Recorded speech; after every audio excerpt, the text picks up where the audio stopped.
Salut tout le monde, je suis de retour aujourd'hui pour lancer avec vous ma saison de recrutement en vue du repêchage de la Ligue nationale de hockey de 2022. Puis c'est un repêchage en plus de ça qui va être présenté au Centre Bell au mois de juin. Donc je suis convaincu que plusieurs d'entre vous vont être encore plus attentifs à ce que les espoirs de partout dans le monde font. Puis je pense justement que ça va être très intéressant d'échanger là-dessus pendant les prochains mois.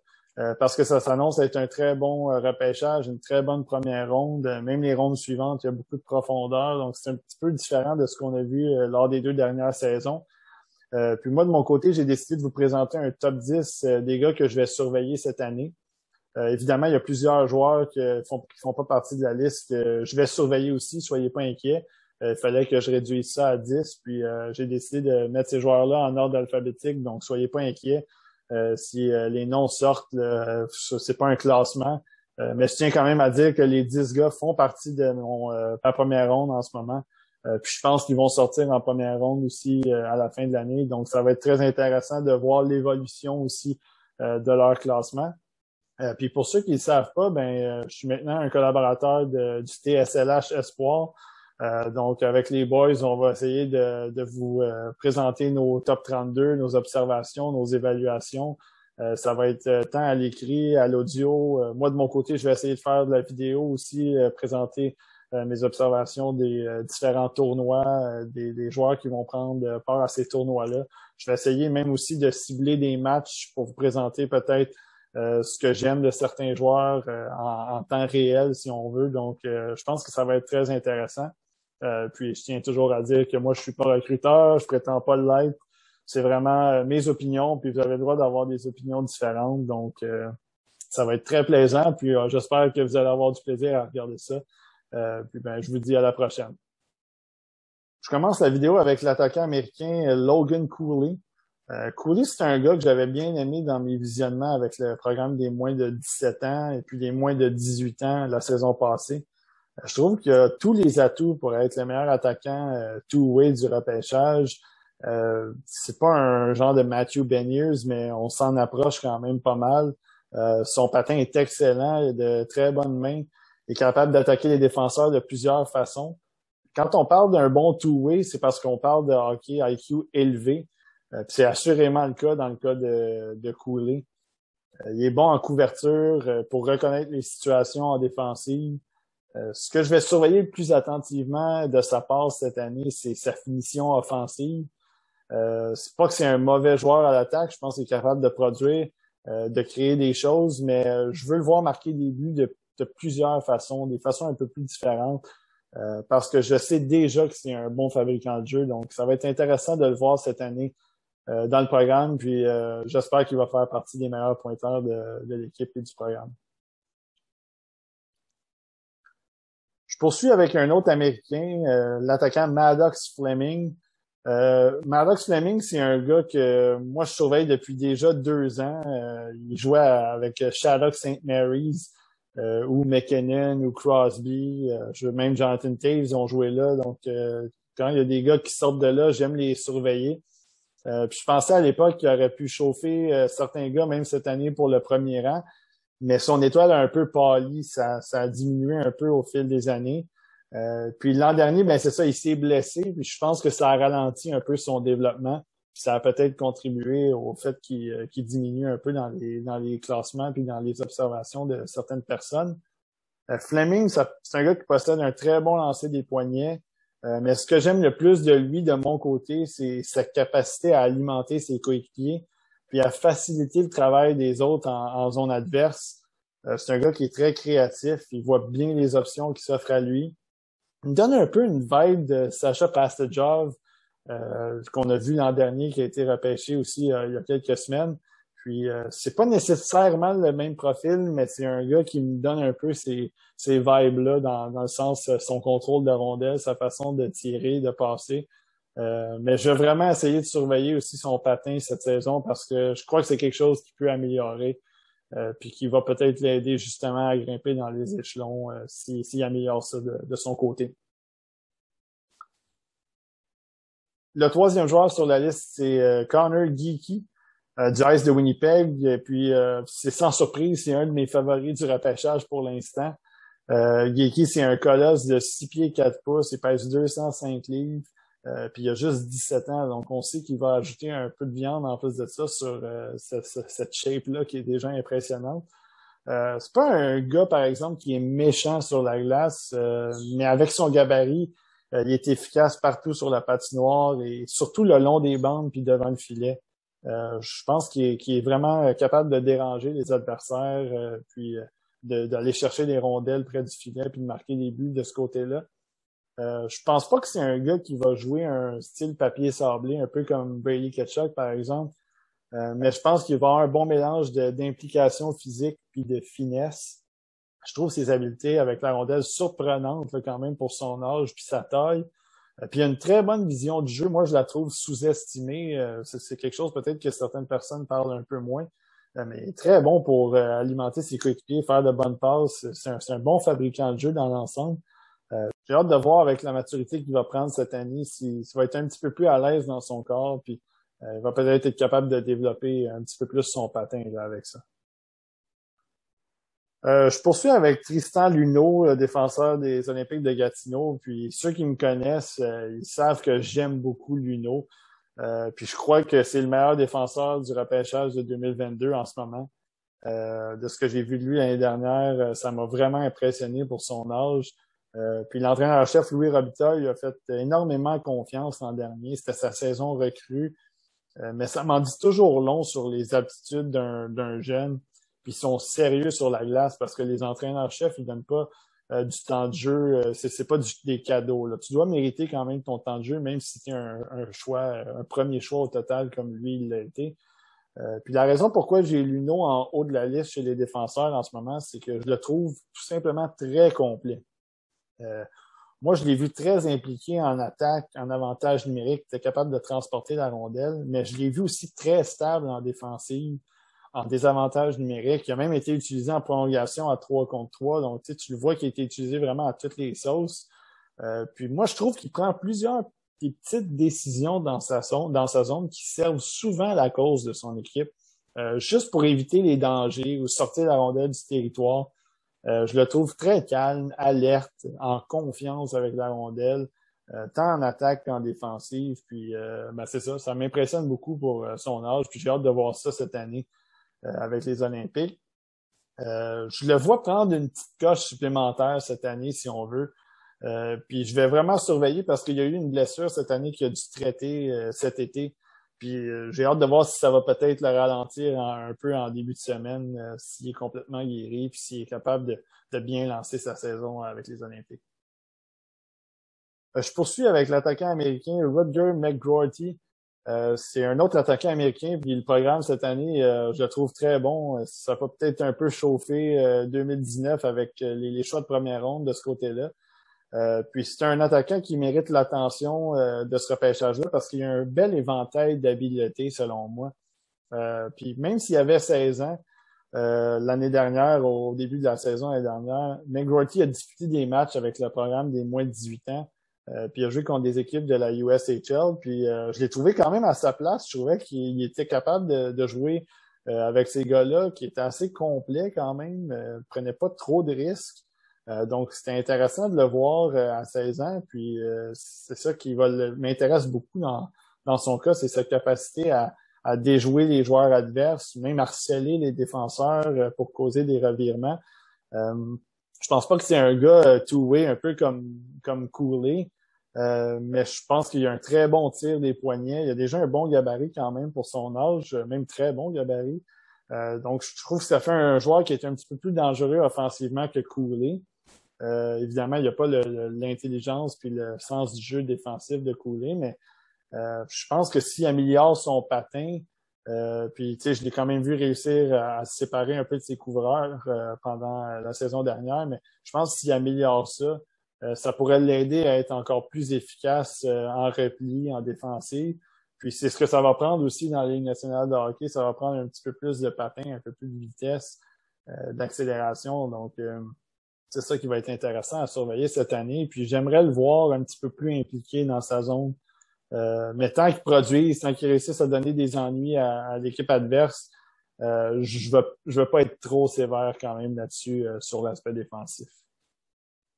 si vous avez suivi quelques-unes de mes vidéos, puis si vous avez regardé mon Twitter au cours des derniers mois, ben sans surprise, c'est mon boy Ivan Miroshnichenko là, qui fait partie de la liste aujourd'hui. Puis ça fait déjà plusieurs mois là, que je suis très vocal sur son cas, sur Twitter notamment. J'en ai même parlé dans des vidéos. Puis si vous le connaissez pas, ben je vous invite vraiment à le surveiller parce que vous manquez quelque chose selon moi. Miroshnichenko, c'est un attaquant qui fait saliver pour plusieurs raisons. Premièrement, il y a un tir violent, il y a un tir pesant, précis. Ça, c'est très, très russe, là. Les Russes, on sait qu'ils ont des bons lancers. C'est quelque chose qu'ils développent assez tôt, d'un un très jeune âge.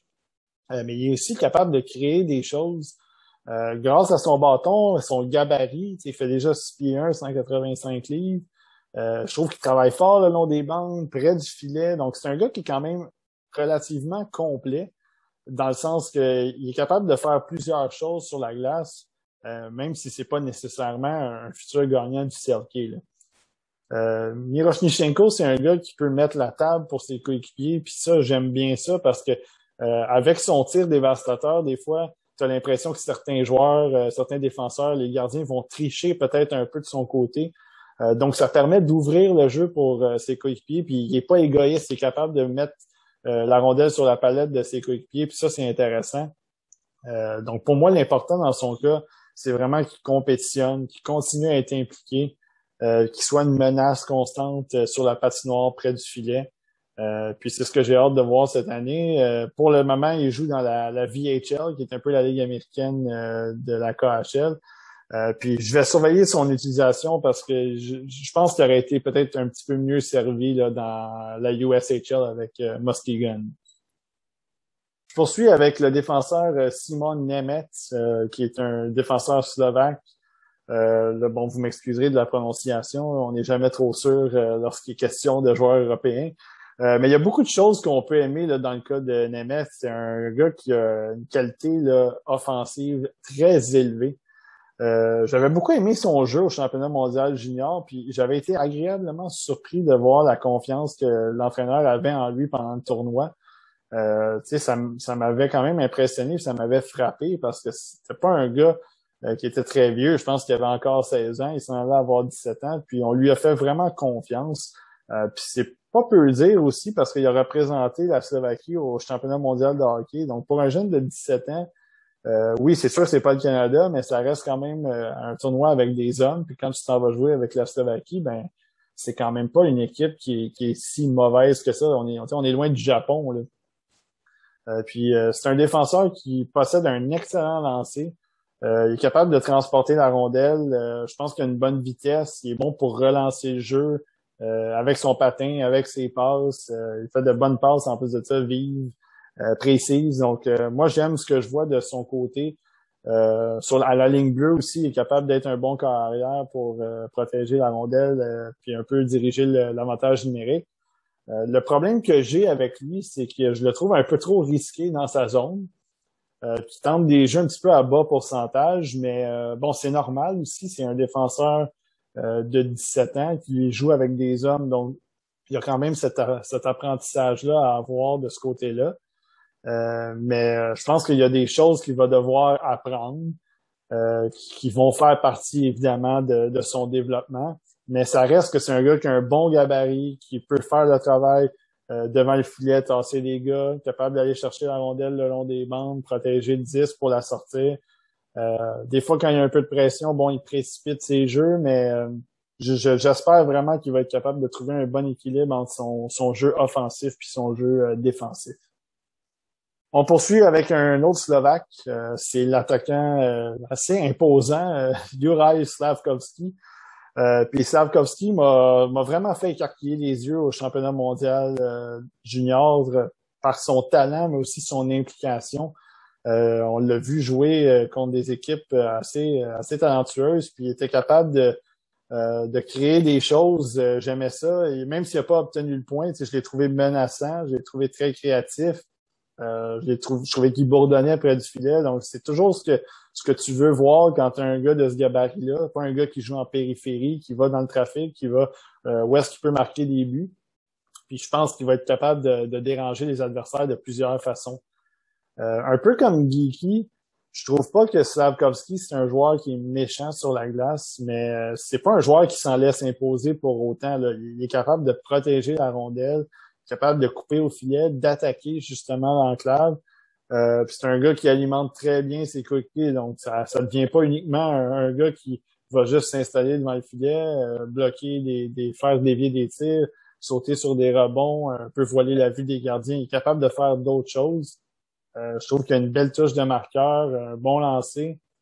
Il est capable de marquer de plusieurs façons, plusieurs sortes de tirs, du revers, sur réception, des poignets, compléter des jeux de ses coéquipiers. Donc, je suis quand même, de mon côté, je suis quand même content qu'il commence dans la Sarja en Finlande, qui est la Ligue junior de Finlande, les moins de 20 ans. Ça va peut-être lui permettre d'avoir un petit peu plus de temps de glace, puis peut-être mieux développer certaines habiletés, comme son patin notamment, qui est pas mauvais, mais qui doit être amélioré comme n'importe quel gars de ce gabarit-là, en fait. Le prochain joueur, ben tout le monde le connaît. Ça va vraisemblablement être le premier choix du repêchage de 2022. Ben c'est l'attaquant canadien Shane Wright. Ce qui a été le plus dommage dans son cas à Wright l'année dernière, c'est qu'on n'a pas pu voir à quel point il s'est amélioré parce qu'il avait connu une saison spectaculaire à 16 ans. Par chance, on connaît déjà ses atouts, son tir, ses habiletés offensives, sa capacité à rendre tous les joueurs avec lui meilleur, son leadership, son intelligence dans les trois zones. Bref, quand on l'a vu au championnat mondial des moins de 18 ans, on a vu un jeune qui était dominant puis qui semblait avoir pris très au sérieux les temps morts pendant la pandémie. Donc, il n'y avait pas eu de saison, mais il avait quand même avait été travaillé sur son jeu, sur son physique. Donc, ça m'intéresse, voir à quel point il est sérieux, puis à quel point je pense pas que ça va être un bust là, au premier rang au total. Sa prise de décision est excellente. Son éthique de travail est, selon moi, irréprochable. Il travaille très fort. Ça va au-delà de son talent. Puis il est déjà assez imposant pour son âge, puis il patine bien. Donc ça, c'est sûr que quand tu coches toutes les cases comme ça, ça fait des joueurs qui deviennent des talents générationnels, un peu qui peuvent changer l'allure d'une équipe à lui seul. Donc, puis c'est un peu pour ça que j'avais déjà parlé de lui sur Twitter, comme quoi je le voyais meilleur à cet âge-là que Alexis Lafrenière et Jack Hughes. Donc, moi, la question que je me pose, c'est est-ce qu'il peut terminer au premier rang des meilleurs pointeurs de la Ligue de l'Ontario cette année? Ben, ça sera à voir. Puis, je termine la vidéo avec l'attaquant russe Danila Yurov, qui a formé tout un duo avec Ivan Miroshnichenko au championnat mondial des moins de 18 ans. Puis si jamais vous avez regardé dans le tournoi, ben vous avez vu à quel point il était talentueux avec la rondelle. Il s'est même fait une petite passe entre les jambes à un moment donné pour créer un but. Il est capable de feinter des défenseurs à 1 contre 1, il est capable de tirer, il est capable de passer. Je pense qu'il a un très bon coup de patin là, de ce que j'ai vu. Je suis pas un spécialiste du patin, mais j'aime son patin. Puis je trouve que ça l'aide à être menaçant en transition puis en échec avant. La raison pourquoi son trio avec Miroshnichenko puis Fyodor Svechkov fonctionnait tellement bien au championnat mondial des moins de 18 ans, c'est que selon moi, il y a des aptitudes complémentaires à plusieurs joueurs. Yurov, il n'y a pas le tir de Miroshnichenko, mais il lit bien le jeu près du filet puis il est capable de marquer de cette façon-là. Il a probablement pas l'intelligence défensive de Svechkov, mais il utilise bien son bâton pour récupérer des rondelles, pour séparer la rondelle du porteur. Donc c'est ça, c'est des petites choses aussi qui le différencient de certains joueurs dans cette cuvée-là. Je crois qu'il s'adapte bien à ses coéquipiers puis qu'il a un style de jeu facile à comprendre. J'aimerais le voir dans la VHL cette saison parce qu'en ce moment, ben il joue dans la KHL puis son temps de jeu est très restreint. Puis j'ai vraiment peur pour son développement, donc j'aimerais le voir un petit peu plus utilisé, puis ça va être à surveiller là, tout au long de l'année. Mais Yurov, selon moi, c'est un gars qui pourrait se hisser dans le top 10 s'il joue puis il est bien utilisé.